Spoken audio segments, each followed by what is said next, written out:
ഇന്ന് നമ്മൾ വളരെ ഈസിയും ടേസ്റ്റി ആയിട്ടുള്ള നെയ്മീൻ കറിയുടെ റെസിപ്പിയാണ് പറയുന്നത്. അപ്പം നമുക്ക് നോക്കാം. ഞാൻ ഇന്ന് 9 കഷ്ണം നെയ്മീനാണ് കറി വയ്ക്കാൻ എടുക്കുന്നത്. ചട്ടി ചൂടായ ശേഷം നമുക്കതിലേക്ക് വെളിച്ചെണ്ണ ഒഴിക്കാം. ചൂടായ വെളിച്ചെണ്ണയിലേക്ക് ഓരോ ചേരുവകളായി ചേർത്ത് മൂപ്പിച്ചെടുക്കാം. 1/4 ടീസ്പൂൺ ഉലുവ, 1/2 ഇഞ്ച് നീളത്തിലുള്ള ഇഞ്ചി പൊടിയായി അരിഞ്ഞത്, 2 പച്ചമുളക്. ഞാനിവിടെ 4 വലിയ ചെറിയുള്ളിയാണ് എടുക്കുന്നത്. നമുക്ക് ഇതെല്ലാം കൂടെ ഒന്ന് മൂപ്പിച്ചെടുക്കാം. ഒരുപാട് ബ്രൗൺ നിറമാവണ്ട, നമുക്കൊന്ന് ചെറുതായി വാടി കിട്ടിയാൽ മതിയാവും. അതിലേക്ക് നമുക്ക് കറിവേപ്പില, ഞാനിവിടെ വലിയൊരു തക്കാളിയുടെ പകുതിയാണ് എടുത്തിരിക്കുന്നത്, അതുകൂടെ ചേർത്ത് നമുക്കൊന്ന് വഴറ്റി കൊടുക്കാം. തക്കാളി നല്ല പേസ്റ്റാക്കി നമുക്ക് എടുക്കണം. പെട്ടെന്ന് സോഫ്റ്റ് ആവാൻ വേണ്ടി ഒരു നുള്ളു ഉപ്പ് ചേർത്ത് ഇളക്കി കൊടുക്കാം. ഇനി പെട്ടെന്ന് സോഫ്റ്റ് ആവാനായിട്ട് നമുക്ക് തക്കാളി ഒന്ന് അടച്ചു വെച്ച് വേവിക്കാം.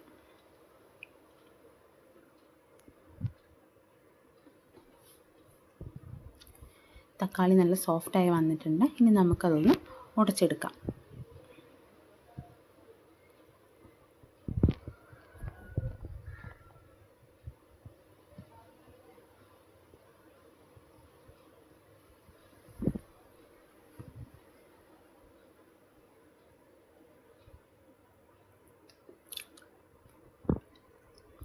ഇനി ഇതിലേക്ക് നമുക്ക് പൊടികൾ ചേർത്ത് കൊടുക്കാം.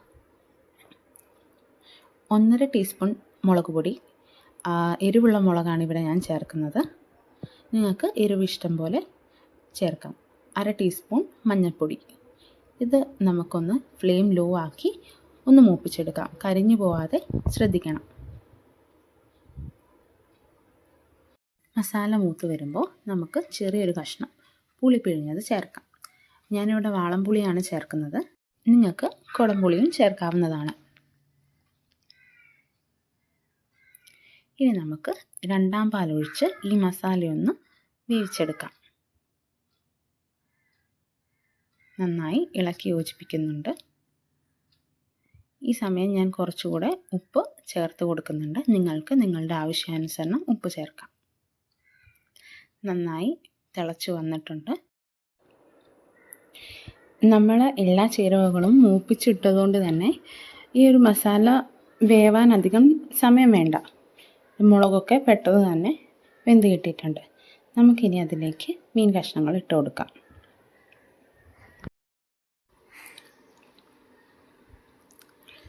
ഉടഞ്ഞു പോവാതെ ഒന്ന് ഇളക്കി യോജിപ്പിക്കാം.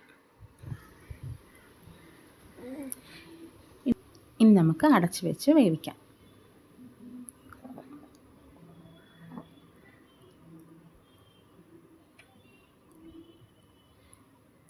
നമ്മൾ കഷ്ണം നന്നായിട്ട് വെന്ത് കിട്ടിയിട്ടുണ്ട്. ഇനി നമുക്ക് മാറ്റി വെച്ച 1ാം പാൽ ചേർക്കാം.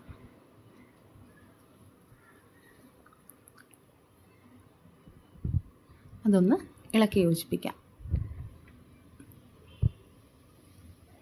1ാം പാൽ ചേർത്ത ശേഷം തിളയ്ക്കാൻ പാടില്ല.